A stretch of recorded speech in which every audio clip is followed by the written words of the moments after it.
कहानी की शुरुआत होती है क्ले नाम के एक आदमी से, जो द बी हाइव नाम की एक खुफिया स्पेशल फोर्सेस यूनिट का मेंबर हुआ करता था। ये खुफिया ग्रुप अमेरिकन सरकार के लिए ऐसे खास केसेस पर काम करते थे जिनके बारे में आम डिपार्टमेंट्स को भी कोई खबर नहीं थी। खैर, जब क्ले ने बी हाइव ग्रुप छोड़ा तो वो असलियत में बी कीपर बनकर आम जिंदगी जीने लगा। उसने मिसिस पार्कर नाम की एक बूढ़ी औरत का गैरेज रेंट पर ले लिया और वहीं पर मधुमक्खियां पालकर शहद निकालने का काम शुरू किया। मिसिस पार्कर एक रिटायर्ड स्कूल टीचर थी जो अकेली रहा करती थी और अब वो एक चैरिटी ऑर्गेनाइजेशन के लिए काम करती थी जो जरूरतमंद महिलाओं और बच्चों की मदद करती थी। वो क्ले को अपना गैरेज रेंट पर देकर काफी ज्यादा खुश थी क्योंकि क्ले काफी अच्छे दिल का इंसान था। एक दिन काम खत्म होने के बाद मिसिस पार्कर ने क्ले को रात को डिनर के लिए बुलाया। इसके बाद जब वो अपने लैपटॉप पर काम कर रही थी तो अचानक उसे एक वायरस नोटिफिकेशन आई जिसके मुताबिक उसकी हार्ड ड्राइव में वायरस आ गया था। वहाँ पर एक फोन नंबर भी था जिस पर फोन करके वो अपना डाटा गायब होने से बचा सकती थी। अब मिसिस पार्कर ने बिना समय गवाए उस नंबर पर कॉल किया और वो फोन सीधा एक साइबर अपराधी गिरोह को जा लगा। ये गुंडे एंटीवायरस कंपनी के भेस में भोले भाले लोगों का पूरा बैंक अकाउंट खाली कर देते थे। अब जैसे ही मिसिस पार्कर ने फोन किया तो हैकर्स की टीम ने उनका कंप्यूटर हैक कर लिया और अब वो आसानी से उनकी सारी बैंक डिटेल्स देख पा रहे थे। वहीं मिसिस पार्कर को वायरस और डाटा गायब होने के बारे में कोई खास जानकारी नहीं थी, इसीलिए वो मैनेजर कार्नेट से इसे ठीक करने के बारे में बात कर रही थी। उसे समझ नहीं आ रहा था कि उसके लैपटॉप पर अपने आप विंडोज कैसे खुल रही थी। खैर, कार्नेट ने उसे समझाया कि ये सब कंपनी के वायरस हटाने के प्रोसीजर में शामिल है। इसके बाद कार्नेट ने मिसिस पार्कर से उनके बैंक अकाउंट की जानकारी मांगी। क्या आप अपने बैंक अकाउंट्स की जानकारी दे सकती हैं? और मिसिस पार्कर ने उसे जानकारी भी दे दी। तो कार्नेट ने कंपनी की तरफ से उसके अकाउंट में $50,000 भेज दिए, जिसे देखकर मिसिस पार्कर काफी ज्यादा हैरान हुई। $50,000! अरे उसे देखकर तो किसी की भी आंखें फटी की फटी रह जाए। लेकिन तभी कार्नेट ने उससे कहा कि उसने गलती से 500 की बजाय $50,000 भेज दिए हैं। अब उसने मिसिस पार्कर को बाकी के पैसे लौटाने के लिए कहा तो उन्होंने बिना ज्यादा सोचे समझे अपना पासवर्ड डालकर बचे हुए पैसे कार्नेट को लौटा दिए। लेकिन ऐसा करते ही कुछ ही पलों में उनका पूरा बैंक अकाउंट खाली हो गया। आखिरकार कार्नेट और उनकी टीम का मिशन कामयाब रहा। 7 करोड़! इधर ये सब देखकर मिसिस पार्कर के पैरों तले की जमीन ही खिसक गई, क्योंकि ना सिर्फ उनकी बचत के पैसे गायब हो गए थे बल्कि उनकी चैरिटी ऑर्गेनाइजेशन का भी सारा पैसा उड़ चुका था। उन्हें समझ नहीं आ रहा था कि अब उन्हें क्या करना चाहिए। वहीं दूसरी ओर क्ले ने मधुमक्खियों का शहद निकालकर एक कांच के जार में रखा ताकि वो इसे मिसिस पार्कर को तोहफे में दे सके। मगर जब रात को वो डिनर के लिए उनके घर पहुंचा तो उसे एहसास हो गया कि जरूर यहाँ कुछ बुरा हुआ है। उसने बड़ी सावधानी बरती, फिर रसोई से एक चाकू उठाया और जैसे ही वो लिविंग रूम में पहुंचा तो उसने एक बहुत ही खतरनाक मंजर देखा। मिसिस पार्कर की मौत हो चुकी थी और उनकी कुर्सी के पास एक बंदूक गिरी हुई थी। उसी पल अचानक वेरोना नाम की एक FBI एजेंट वहाँ पर आ पहुंची और उसने क्ले पर बंदूक तान दी। Hands up! अब वेरोना को शक था कि मिसिस पार्कर की मौत में क्ले का हाथ है और सबसे बड़ी बात तो ये थी कि मिसिस पार्कर वेरोना की माँ थी। अब वेरोना ने बिना समय गवाए पुलिस को बुलाया और मिसिस पार्कर के घर की अच्छी तरह से जांच की। इसके बाद पुलिस वाले क्ले को पूछताछ के लिए पुलिस स्टेशन ले गए। अब इधर वेरोना ने अपनी माँ को खोने के गम के बावजूद भी इस मामले की तह तक जाने की ठान ली थी। अब वो खुद घर की छानबीन कर रही थी तो उसने देखा कि उसकी माँ का सारा बैंक अकाउंट खाली हो चुका है और वेरोना समझ गई थी कि उसकी माँ साइबर अपराधियों के चंगुल में फंस गई थी। अब ये बिल्कुल साफ हो गया था कि मिसिस पार्कर की मौत कोई मर्डर नहीं था, क्योंकि वो अपना और चैरिटी का सारा पैसा खोने का दुख नहीं सह सकी। आखिरकार पुलिस ने क्ले को छोड़ दिया और अगले ही दिन जब वो अपने घर पहुंचा तो वेरोना उससे मिलने गई। वो उस पर अपनी माँ की मौत का जिम्मेदार होने का इल्जाम लगाने के लिए उससे माफी मांगने के लिए आई थी। फिर उसने क्ले को साइबर अपराधी गिरोह के बारे में बताया जो एंटीवायरस कंपनी के भेस में मासूम लोगों का फायदा उठा रहे थे। वेरोना ने कहा कि ये गैंग कई साल से FBI को चकमा देकर भाग रही है और अब तक FBI के हाथों इनका कोई भी नामो निशान नहीं लगा है। अब जब क्ले को इसके बारे में पता चला तो उसने तुरंत बी कीपर से बात की और उन्हें इस गैंग को पकड़ने का जिम्मा सौंपा। उसने ये ठान लिया था कि वो किसी भी हालत में मिसिस पार्कर को न्याय दिलाकर रहेगा। अब जल्द ही बी कीपर्स अपने काम में जुट गए और इधर उधर से सारी जानकारी इकट्ठा करके इस गिरोह पर रिसर्च करने लगे और फिर कुछ ही समय में उन्होंने कार्नेट की इस फ्रॉड कंपनी की जानकारी निकालकर क्ले को सौंप दी।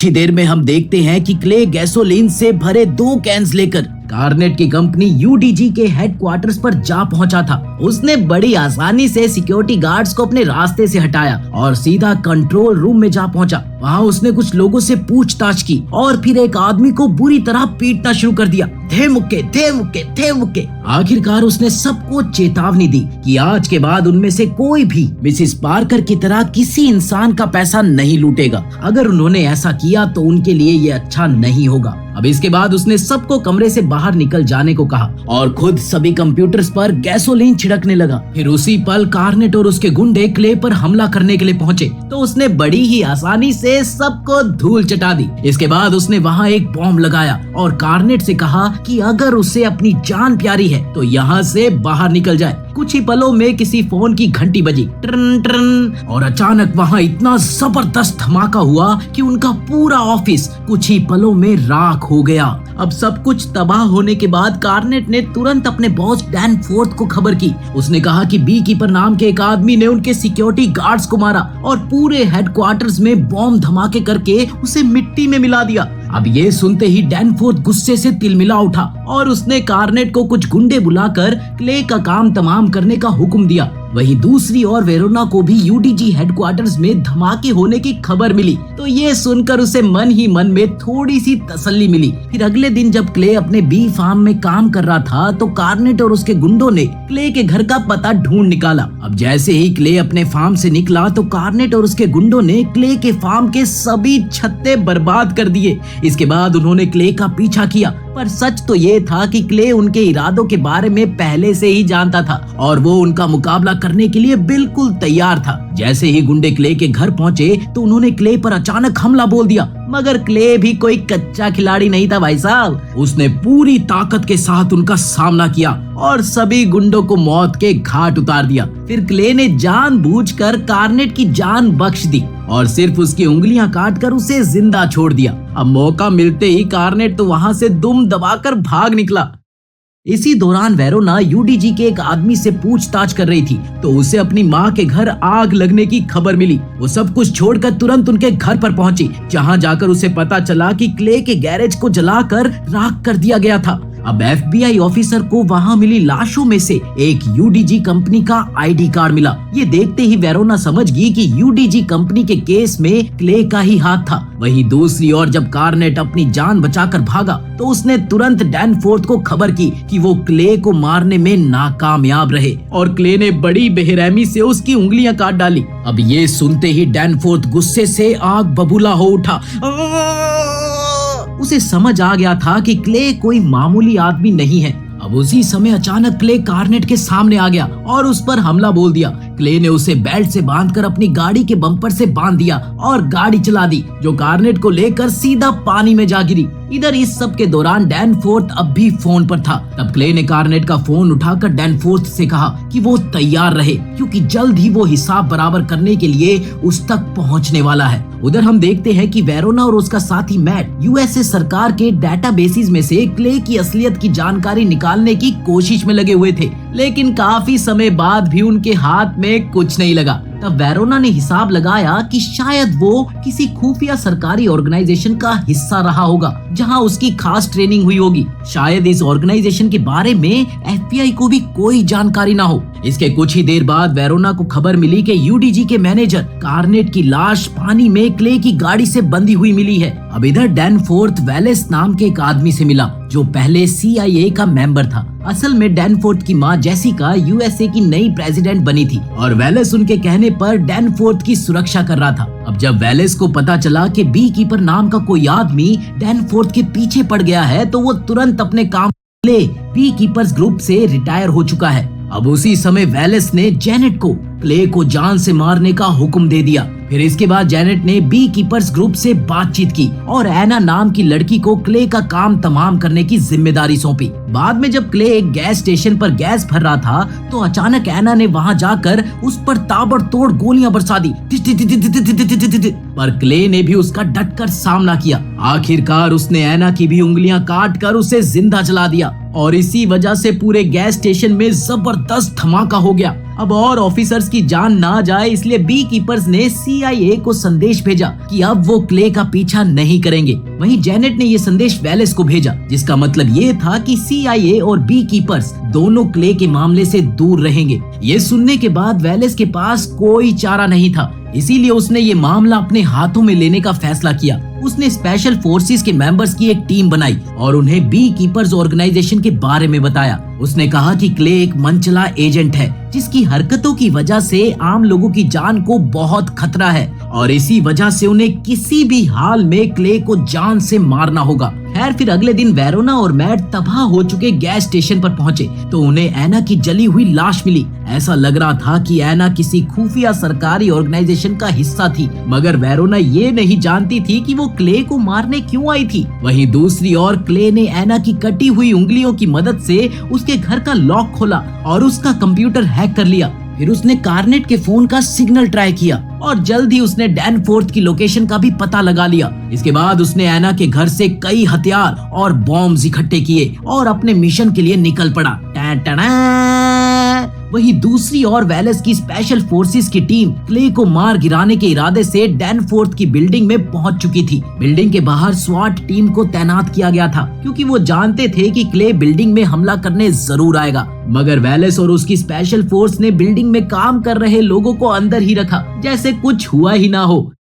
इस बिल्डिंग में NSU कंपनी का काम चल रहा था जो UDG की तरह ही आम लोगों का पैसा चुराते थे। कुछ ही देर में क्ले बिल्डिंग के बाहर आ पहुंचा और बिना समय गवाए स्वॉट टीम पर हमला बोल दिया। वो इतना जबरदस्त फाइटर था कि स्वॉट टीम का कोई आदमी उसके सामने टिक ही नहीं सका। आखिरकार वो बिल्डिंग के अंदर घुस गया और बड़ी आसानी से वहां काम करने वाले लोगों में मिल गया। पर जल्द ही एक स्पेशल फोर्सेस मेंबर ने उसे पहचान लिया और उस पर हमला बोल दिया। जल्द ही सभी ऑफिसर्स ने क्ले को ढूंढकर उस पर गोलीबारी शुरू कर दी, पर क्ले ने अपनी स्किल्स की बदौलत एक एक करके सबको मौत के घाट उतार दिया। इसके बाद क्ले ने NSU के मैनेजर रिको पर इस कंपनी के मालिक की जानकारी देने का दबाव बनाया। बता कौन है मालिक? रिको काफी घबराया हुआ था और उसने कहा कि इस कंपनी का मालिक बहुत ताकतवर आदमी है जिसका कानून भी कुछ नहीं बिगाड़ सकता। लेकिन इस पर क्ले ने कहा कि कोई भी आदमी इतना ताकतवर नहीं है जो उसके सामने टिक सके। क्ले ने ये ऐलान किया कि वो आम लोगों के साथ ऐसे घिनौने अपराध करने वाले आदमियों को जिंदा नहीं छोड़ेगा।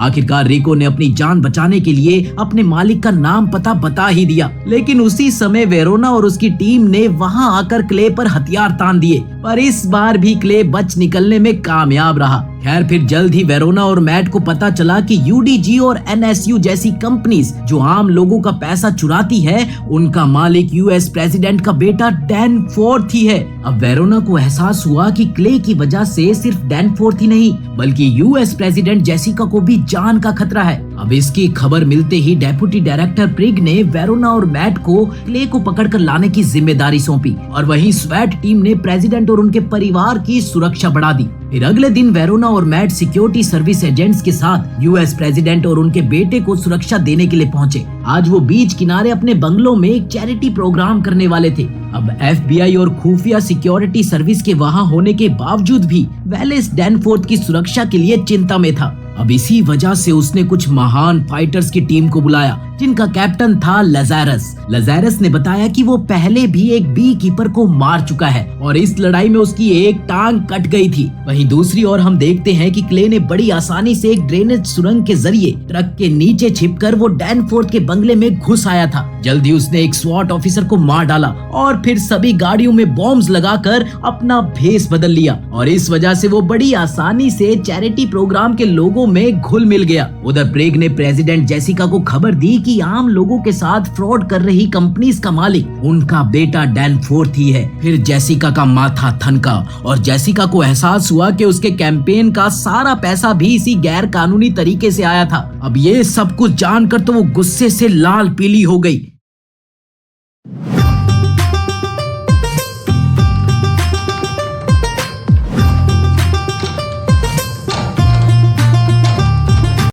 इसी दौरान वेरोना ने प्रोग्राम में क्ले को पहचान लिया और स्वॉट टीम को उसे पकड़ने का हुक्म दिया। अब जल्द ही स्वॉट टीम ने उसे बंदूक की नोक पर गिरफ्तार करने की कोशिश की तो क्ले हार मानकर अपने घुटनों पर बैठ गया। मगर सच तो ये था कि ये भी उसके प्लान का एक हिस्सा था, क्योंकि उसी समय उसने चुपके से खुफिया एजेंट्स के सभी ट्रक्स में धमाके कर दिए और अचानक सभी ऑफिसर्स पर हमला करके डैनफोर्थ की जान लेने के लिए निकल पड़ा। उधर ऑफिस में जब जेसिका को अपने बेटे की काली करतूतों की खबर मिली तो उसने डैनफोर्थ की सच्चाई क्ले और पूरी दुनिया के सामने लाने का फैसला किया ताकि उन मासूम लोगों को न्याय मिल सके। अब इधर क्ले बिल्डिंग में घुसकर सीक्रेट एजेंट्स और वेलेस के गुंडों को बेरहमी से पीट रहा था। कुछ ही समय में वो प्रेसिडेंट के हॉल में पहुंच गया, जहां पर लज़ारस और उसकी भयंकर हाथापाई हुई, पर क्ले इसमें भी जीत गया और अब वो प्रेसिडेंट के कमरे की ओर बढ़ा। तभी अचानक वेलेस उसके सामने आ गया। वो उसे डैनफोर्थ को मारने से रोकना चाहता था, पर क्ले ने उसकी एक न सुनी,